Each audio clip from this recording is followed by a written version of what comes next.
நீங்கள் ஒரு நடிகராக இருப்பதனால் உங்களுக்கு தெரியும் ஒரு படத்தை வெளியிடுறதுல எவ்வளோ கஷ்டம் இருக்கும் அப்படின்றது. அதனால் இந்த கஷ்டத்தை என் நண்பன் சந்தானம் அவர்களுக்கு கொடுக்க வேணாம் அப்படின்ற தாழ்மையுடன் கேட்டுக்கிறேன் சார்.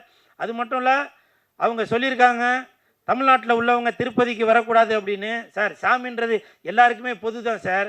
பூமின்றது எல்லாருக்குமே பொது தான் சார். அந்த சாமியையும் பூமியையும் யாருமே தடுக்க முடியாது சார். நீங்கள் வேண்டான்னு சொன்னாலும் வீட்டில் வந்து பெருமாள் ஃபோட்டோ வச்சு சாமி கும்பிடுவோம். புரியுதுங்களா? வசதி உள்ளவங்க திருப்பதிக்கு போய் கும்பிடுவாங்க.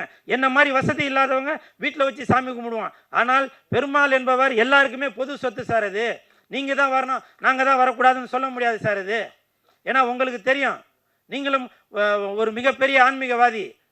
நீங்கள் பல கோயில்களுக்கு போயிருக்கீங்க. நீங்கள் பண்ண விஷயங்களை நான் வீடியோவில் பார்த்துட்டு தான் சார் இருக்கேன்.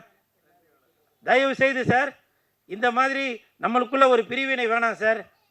தமிழ்நாட்டுக்கும் தெலுங்கு மக்களுக்கும் எப்பவுமே ஒரு நட்புறவு இருக்குது.